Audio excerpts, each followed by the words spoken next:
Hey, everybody, welcome back to the podcast. It is the daily for Tuesday. That is Bill Landis. I am Austin Ward. And normally we just ask 5 questions with this show and we get ready for some media availability.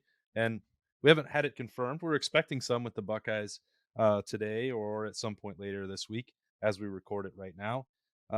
But instead, we have to just ask, what the hell was going on Monday? What a busy day for a college football playoff team. Uh, man, I don't know whose idea it was to have the transfer portal window open at the time that it did, but it was a bad idea to do it at this. Not saying the guy shouldn't be able to transfer. I think they should, but I think maybe they could have thought out the timeline a little better than they have. Yeah, why did nobody realize that this was gonna be a major problem? Like, college football has spent 100 years bending over backwards to say how great the bowl system is and how everyone needs to, maximize their opportunities and get rewards for a great season. And then they're like, "Hey, you know what? We're gonna somehow preserve the bowl system and let guys leave on the first Monday in December and do whatever they want." Who could have ever seen this problem? I mean, you couldn't say January 15th is portal season? Well, the good news is that everyone is super excited about the bowl games and talking about those early this Oh, week, as yeah. opposed to the 500 players that at the time we're recording this on Monday evening have already gone into the portal, and I'm sure there'll be 500 more by the time people watch this on Tuesday morning. Yes, so, by, late afternoon on Monday, Jalen Johnson and Taraja Mitchell, were the first 2 Buckeyes who declared their intentions, uh, either declared or did enter their names into the transfer portal. I don't know that, either one comes as any great surprise.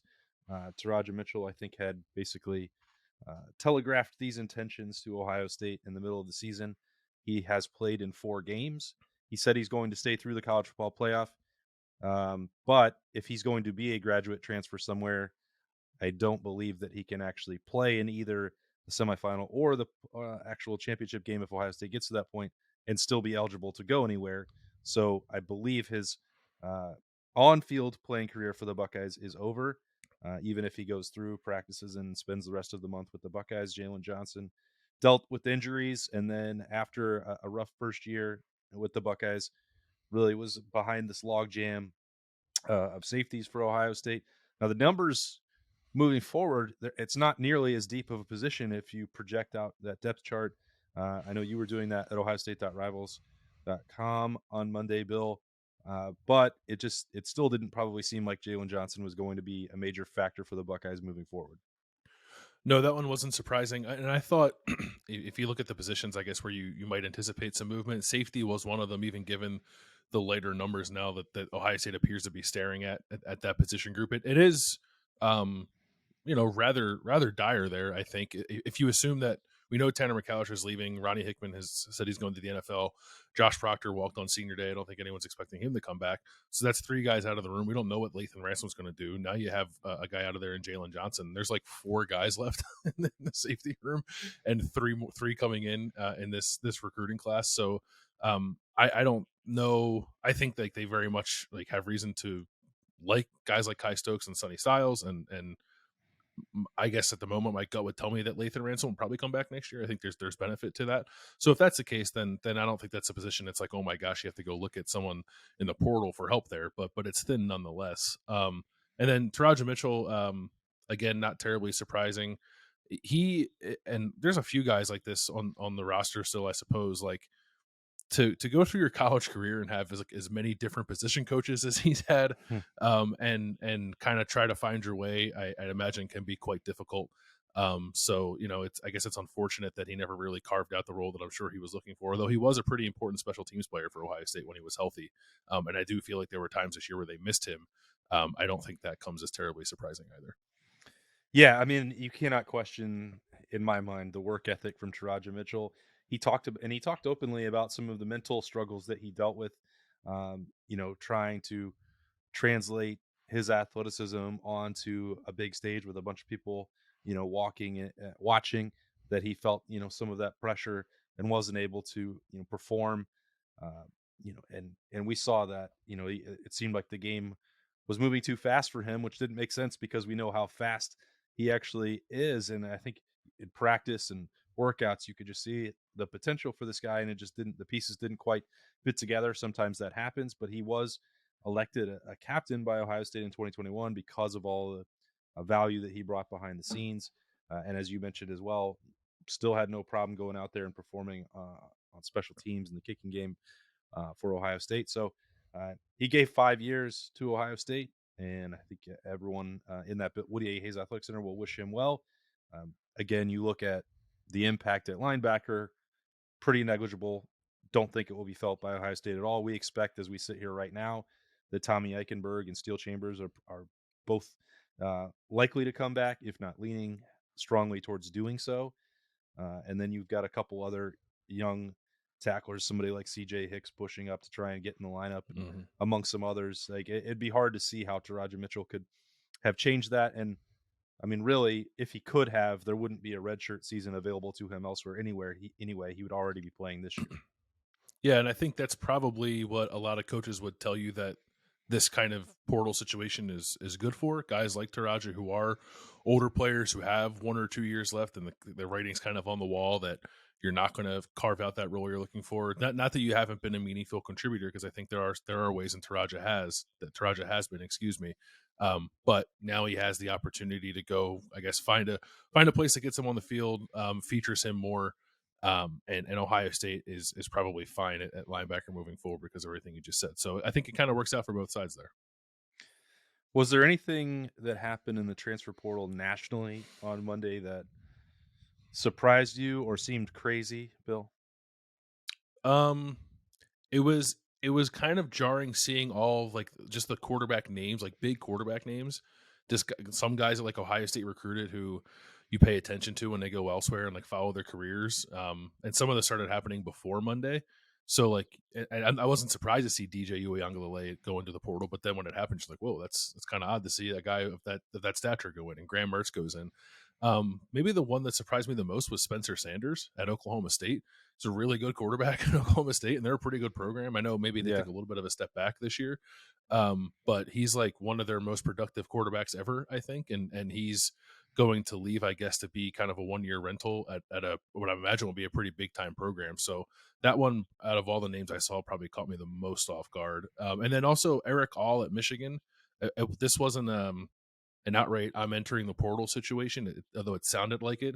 I know he's been injured this year, but when he was healthy, he was really good there. Kid from Ohio. He's a good player, so I was surprised to see his name come up too. Just wonder where all these quarterbacks are going to go. Like a lot of them Yeah. were already starting quarterbacks, so it's not a playing time situation. Um, and if it's not that, is it just opening up the bidding for name, image, and likeness? And is this the era of free agent quarterbacks? Maybe, I don't know. I mean, there's however many there were, 15 or 20 of them that not all starters, but some, including the one that you just mentioned there at Oklahoma State. Like, is it I want a better deal to stay because I'm your quarterback and you want to build around me or you don't want to lose me somewhere else? Um, Otherwise, it's hard to see this game of musical chairs. There's only a certain number of starting quarterback spots available at the Power Five level, and these guys aren't all going to be able to grab one, Mhm. especially if they already did. That's the part that I think is strange. A lot of people have talked about the influx of players into the transfer portal over the last couple of years, and and how many don't wind up getting a spot. And that's never really been an issue at quarterback in the past. But whether you had to wind up taking a backup job or whatever else, that position you didn't generally find somebody with a live arm who didn't get a home out of the transfer portal. But it's hard to imagine as we sit here right now that everyone that went in is going to find themselves a starting job. There's not enough spots for that. There's not, unless you unless you want to like transfer down, but I don't Yeah. think that's the idea when you do this. There were a couple of guys like there were more guys transferring for the second time than I anticipate. Like Keaton Slovis at Pitt, who just transferred from USC, is now back into the portal. Phil Dracovic, who transferred from Notre Dame to Boston College, went back into the portal. He's going to go to Pitt, I think, to reunite with his former offensive coordinator. So like that one worked out for him, but I think that's going to be kind of like a rare success story. That was a pretty cut and dry path, I think, for a guy like Phil Dracovic. I don't know like what Keaton Slovis is going to do, or some player who transferred somewhere last year thinking that the grass was going to be greener, then decided it wasn't going to be, and is going to enter the portal again and just kind of like roll the dice and see what's out there. I think there's going to be a lot of players who are in that position who are going to find there's not many opportunities for them. That's what makes this a little dicey. Okay, so why are we talking about quarterback transfers in the portal so much? Mainly because I get asked about it every day on OhioState.Rivals.com and every radio show that I go on. So now you have to do that, Bill. My feeling is that Ohio State is not likely to pursue any of these, even the biggest name quarterbacks in the transfer portal right now. That is where I sit because there are 2 5-stars already on Ohio State's campus that Ryan Day has invested time in. And when it comes to Kyle McCord, game reps and 2 years of practice experience in that system. Now, if you get through March and April and you are uncomfortable, there's another window after that. But I find it unlikely, in my opinion only, that Ohio State is going to pursue any of these guys. The one that we were asked about the most is DJU because his brother is a recruit that Ohio State is pursuing. He, in particular, I find to be unappealing for Ohio State for a number of reasons, but I did ask you, so I should stop talking. I mean, I agree. I it's not that I dismiss the idea that Ohio State should be looking for a transfer quarterback sort of offhand. If an intriguing name goes in there, then sure. But I haven't seen that name yet, and I don't have any reason to believe that name is going to suddenly pop. So as things stand now, I don't think they will. I don't think they should. I suppose you don't feel great about the idea of only having two scholarship quarterbacks, I guess a third if they can add another guy to this recruiting class. Maybe you'd still try to find a fourth if you can, but in terms of like finding an upgrade at the position who could be the starter over Kyle McCord or Devin Brown, I am not anticipating that. As you said, maybe that calculus changes in the spring if you go through a winter and spring and you don't feel great because Ohio State can't afford to take a step back at that position. Or I shouldn't say that. Not to say that these guys should be like as good as CJ Stroud when they show up, but you know what I mean. Like they can't have that position be a liability for them. So if they feel like it's trending in that direction, then maybe they explore their options in the spring. And if Ohio State gets the word out that they're looking for a quarterback, believe me, they're going to have plenty of options to choose from. But I don't think they're anywhere near that position right now. I think Ryan Day much prefers to recruit guys out of high school, develop them in the program for a couple of years, as he's done already with Kyle McCord, as he's in the process of doing with Devin Brown, and letting that play out. And unless a superstar name goes into the portal, I can't imagine Ohio State's going to entertain any of these guys that are in there right now. Yeah, I mean, the fact that there's another one of these dates after spring ball, uh, this is stupid. I don't, I don't know. Or it gives us the new age of 365. Like there used to be this window in May and June where all of college football writers took their vacations. It was the Yeah. only time that they could. I'm not sure that exists anymore, especially with the transfer portal having multiple seasons available to it. No, I people used to ask me like, "Would you ever want to cover the NFL?" And I sometimes I say like, "Well, maybe," but like the NFL is like every day. Like there's no lag period. And I like that college football has like a built-in off season. Well, that's not the case anymore. Yeah. And now it was greater like when you had National Signing Day and in February. I'm like, hey, that's Berm's thing. I don't have to worry about that. Nah, I I guess I took way too much advantage of that because now with the portal, he's saying like that's your thing. That's Yeah, the current. That's great. Thank you. I'm really yeah. enjoying it. Uh, It's like we're GMs on ourselves. We each manage different parts of the roster. He has the guys coming in, and we have to keep track of the guys who are currently on the roster. yeah, which now is every bit as challenging as recruiting. Kevin Wilson, maybe by the time the Daily publishes for you all, this will have been finalized. It seems like it is certainly trending towards Kevin Wilson. He's been offered the Tulsa job. As we talk and record, had not been accepted. It does seem like the two sides are working towards a deal that could could well get done. I assume, or actually not assume. I expect Kevin Wilson to stay on through the playoff no matter what happens.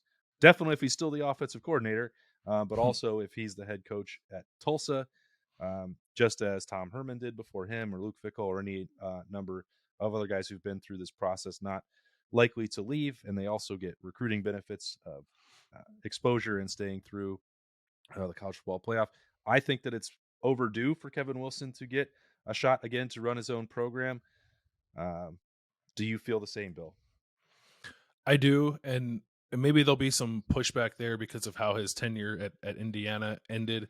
Um, I don't know what to make of that. All I know is that Kevin Wilson was a really good head coach at Indiana, like elevated that program in a significant way. In his last 2 years there, had pretty good teams, like teams that Indiana was not accustomed to. I think that the program, I think, then built on top of that with Tom Allen, but a lot of Tom Allen's success, I think you have to give Kevin Wilson credit for the way he positioned that program to start to be more successful than it had been. He's a really good offensive mind too. I think maybe despite what some folks might feel coming off of the Michigan game, Kevin Wilson had some tremendous offenses at Oklahoma, even back to his Northwestern days, and certainly helped orchestrate great offenses here at Ohio State. So I'm actually a little surprised that it took this long. He's been here 6 years. When they hired him, I thought maybe that was going to be like a 2-year kind of deal, and then he'd go somewhere else. That opportunity never popped for him, but it seems like it will have now with the Tulsa job that seems to fit him with his coaching background. So yeah, not surprising, and I think I would agree with you that it is a tad bit overdue. Yeah, I don't think that he expected. Not that it was taken as like a Nick Saban finishing school, like a bunch of coordinators or former coaches we see go take jobs there, and they get they get through the spin cycle, and suddenly Mike Locksley is considered an appealing coach to hire again.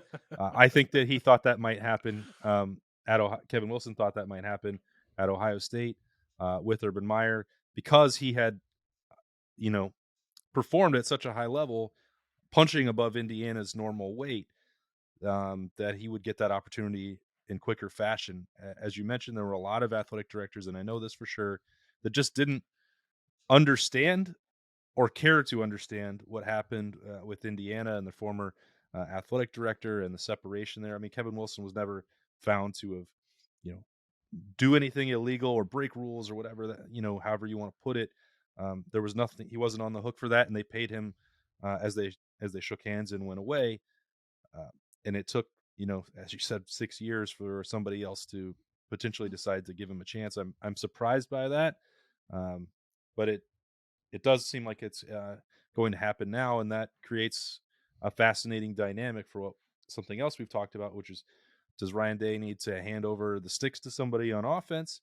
And now he would have to replace someone who would have been one of the logical candidates to do so. I would think that Kevin Wilson would have been the number one candidate to do so, given his background. I don't know why he wouldn't be. Yeah. We don't know where Ryan stands on that. Like he was kind of asked about it on Sunday after the playoff matchups were announced, and he kind of dismissed it before the question was even finished being asked. I just don't think he wants to go there or entertain that right now. Probably more of an offseason discussion anyway, with Ohio State preparing to play in the playoff here, and clearly Ryan Day's going to call plays in that game.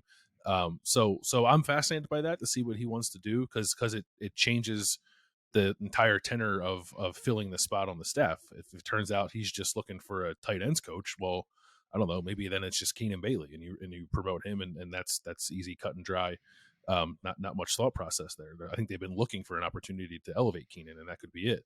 Yeah. But if you're looking for a primary play caller, it could be Justin Fry. It could be. I don't think it would be Brian Hartline right now, but I suppose you have to give him that shot to talk about it at least.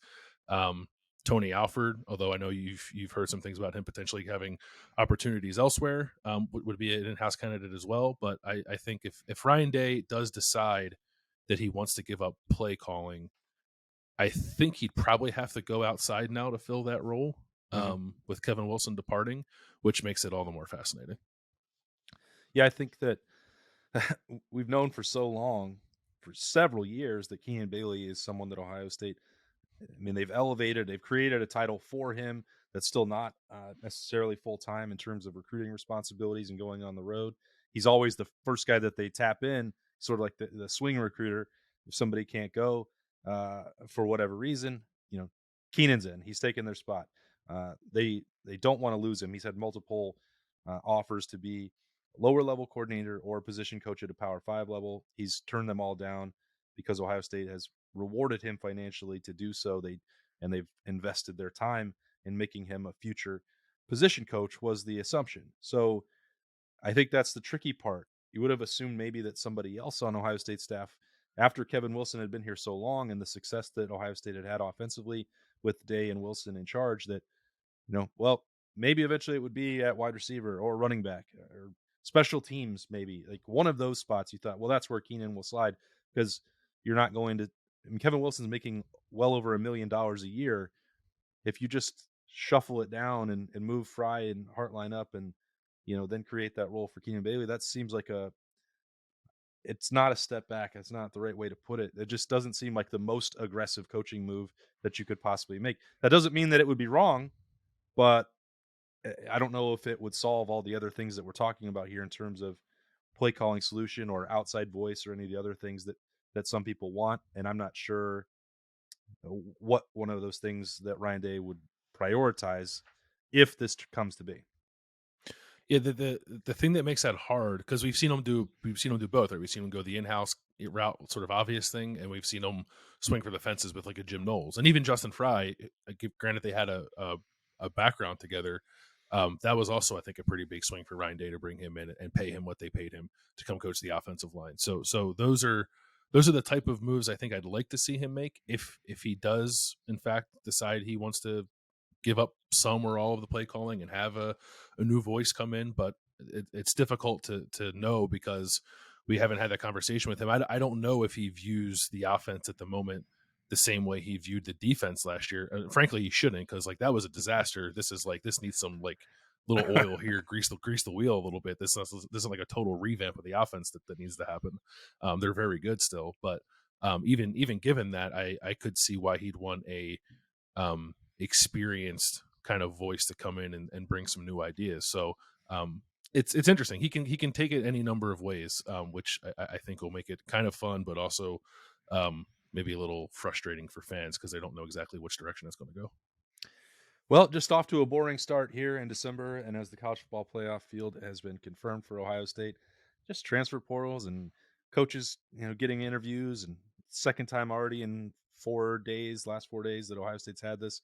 Looks like it'll go differently for Kevin Wilson than it did for Brian Hartline, and we'll see what that means for the Buckeyes moving forward. Hey, sorry we didn't have 5 questions or more for you today.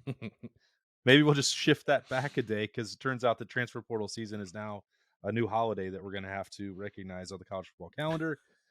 That was a busy Monday. Trying our best to rewind it all for you on the podcast daily for a Tuesday. A lot more coverage of Ohio State coming your way at ohiostate.rivals.com and on the podcast as we get one day closer to New Year's Eve. That's Bill Landis. I'm Austin Ward. See you later.